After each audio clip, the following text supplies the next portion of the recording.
Now, if you look at this chart that I'm showing you currently, it's 3 charts and it's a comparison of mortgage or home prices. That is Hawaii, Texas, Ohio. Hello guys, and welcome to today's video. So before I continue, I'd like you to quickly subscribe to the channel and leave a comment if any of the things I'm going to talk about in today's video is going to interest you. I think one of the easily asked questions on this channel is which states are good for nurses and which states are not. And even though that is quite a difficult question to answer because it's tricky and it has many moving parts that make a state good and a state not so good or bad, I think that some states stand out in being very unfavorable to nurses. And so I've just tried to scourge the internet and answer the questions of a lot of you guys who have reached out to me in my emails at YouTube and at manasetete.com. And having done the search, I've come out with this list as being the list for the 5 worst states in the US in the year 2024 with information from sources like the Wallet Hub, the Nurses Journal, and the Bureau of Labor Statistics. Now, the first state is Hawaii. Hawaii is like the most popular holiday destination for the rich and wealthy, the high and mighty in the US when they want to go for a holiday destination. And so the curious thing is, how are the mighty falling? It's interesting, right? But what I'm thinking about here is, well, we are going to go into the details of that. But the first one is Hawaii. The next one is Oklahoma. The third one is Alabama. Then Arkansas follows suit. And the last one is the wonderful state of Mississippi. But unfortunately, it's a terrible state for nurses who want to work in the US. And so whether you are an internationally educated nurse who's looking to migrate to the US and you are thinking of which states to migrate to, I think that there might be reason for you to move to any of these states. Maybe you have family there or for some peculiar reason. But just bear in mind that it has very dark consequences for your career as a nurse as pertains to things like remuneration and career progression. So we'll go into detail, but today's video, I want to focus mainly on the state of Hawaii because I've met a lot of Hawaiian nurses. I've worked with a lot of them, travelers, and even people who have migrated from Hawaii, even though they were born and were raised there, they moved to other states. And I've decided to take time and go into detail on why the state of Hawaii is such a terrible state for nurses. And also some of the factors that I found out, I realized are common to states like Alabama and Mississippi as well. So let's just go into the detail. The first thing I've realized is that Hawaii is a small state. It has a population of about just 1.4 million. So let's compare it to states like Washington, which has 7.8 million people. Texas has 30.5 million people. That's the same size as Ghana. And California has 38 million people. I mean, the state of California is actually bigger and more populous than the whole country of Ghana, which is West Africa's, I think, 3rd largest country, just right after Nigeria and Cote d'Ivoire. So you realize right off the bat that Hawaii is a very small state, and just as it goes with demand and supply, if your numbers is small, the demand for your services is going to be small. And so, I mean, you're going to have a lot of influx of rich people bringing money for holidays and all of that, but the demand for healthcare will not be very stable and will not be very high.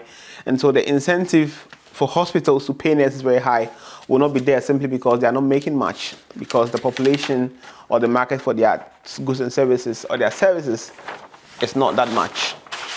And so what are the main reasons why these hospitals are bad or Hawaii is such a bad case? The first one is the higher cost of living. Now, if you go to the Bureau of Labor Statistics, it tells you that Hawaii has like an increased cost of living. It's one of the most expensive states in the country, and it's very common in places where tourism is very profound or tourism is very endemic to the economic fortunes of the state or the country. If you go to a place like Morocco or a place like Ghana or Zanzibar or Dubai, any of those places, or Italy, Switzerland, you realize that inflation and cost of living are very expensive because people bring a lot of foreign money to spend there. And the spending cultures of the people who come there is not related in any way to the economic activities of the people who live in that area, because they are bringing quote unquote foreign money to spend in those areas. And so, like someone says, the nurses in those areas are the rocks among the diamonds, because there are a lot of rich people there who bring money Meanwhile, the average annual salary of a nurse in Hawaii starts from just about $75,000, and it's even lower than states like California or New York, if you like to compare it in that regard, even if it's comparable at all. Now, the other thing is the high mortgage prices. And it does make sense why the mortgage prices are high, because people love to buy homes there as a holiday destination, so that when they go, they don't have to pay for hotels. They move to their homes and have a holiday in Hawaii. Now, if you look at this chart that I'm showing you currently, it's 3 charts, and it's a comparison of mortgage or home prices in 4 states. That is Hawaii, Texas, Ohio. Yeah, just 3 states: Hawaii, Texas, and Ohio. And just look at the percentage of your nurse's salary as compared to the average home prices. And look at all the way from 2020 to 2024. The trend just keeps going up. Okay, it's just increasing. And as of 2024, the median home price in Hawaii is about $900,000. That's the median home price. Meanwhile, the median home price is just about $80,000. So it's like just your annual wages without touching it and not taking anything out of it. You have to get about 11 times, okay, your annual wage before you can actually purchase a home in Hawaii. That is to say that if you are not touching any of your salary pre-tax and you are just doing extra jobs to survive on those amounts of money, you need to save your money for 11 years, before you can actually buy a home in Hawaii if you are living there as a nurse. And so I wouldn't be surprised to find that nurses are not able to afford homes in Hawaii. And it is so bad that from 2020 to 2024, the trend just keeps going up. Meanwhile, nurses' salaries have stayed almost the same. It is that bad. So if you compare it to a state like Texas, I mean, for example, average home price in Texas is about $300,000, and the average salary for nurses is about $90,000. So let's just say that times 3, just in 3 years, if you are not touching your salary, you can be able to buy a home in Texas if you're a nurse, which is quite good and it's remarkable, because some of my friends tell me that within a year of moving to Texas, they've already been able to purchase a home, which is very remarkable and is good. If you compare to Ohio, it's even better. Okay, I mean, the trend in Ohio is even better, because average home price in Ohio is just about $250,000, and the home price, the average salary is about $70,000 to $80,000 for nurses in the state of Ohio. And Ohio is a small state, not too many people, but you are able to make a home purchase more quickly and have your peace of mind and start getting onto the property ladder than being in a fanciful holiday-filled, lavish spending destination of Hawaii. So if you are a new grad and you're trying to relocate or find the best state for you, these are some of the things you want to consider. Which state makes it easier for you to afford a home? Which state makes it easier for you to get onto the property ladder and start investing in real estate if that's something that you want to do? So that's it for you.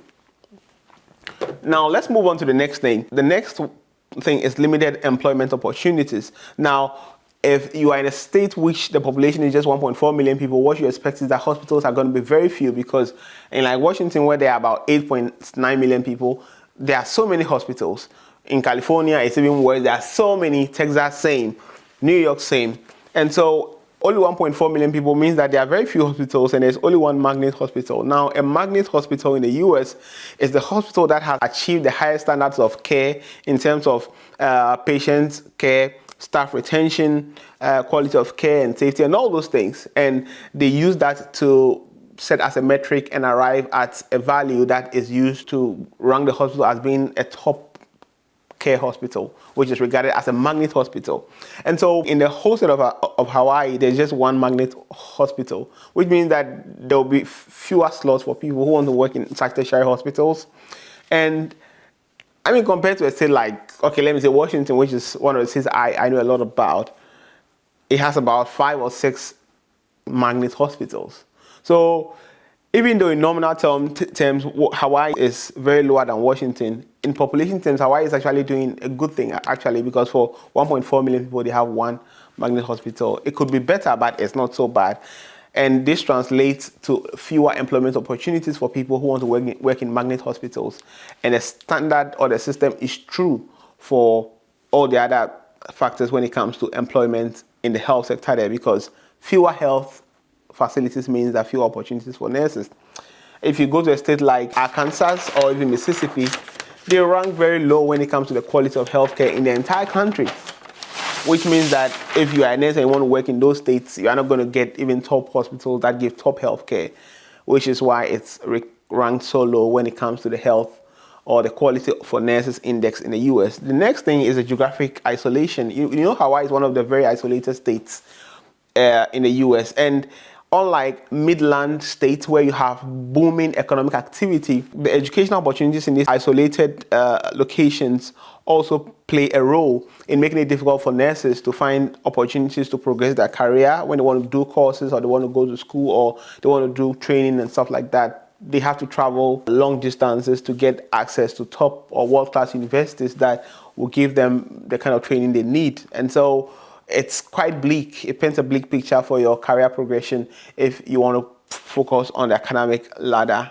in your nursing career. The next one, which is the last one, is the low wage growth. Now, the Bureau of Labor Statistics says that the wage growth in Hawaii has just been at 0.03%, as compared to 0.7%, okay, for the cost of living increase, right? The increase in the cost of living. So you realize that people are having to spend more on things like groceries, gas, and the rest, but their actual take-home pay is shrinking by the size. I mean, this mismatch in increasing cost of living and decreasing earnings after tax makes it quite difficult for nurses to survive and thrive in the state of Hawaii.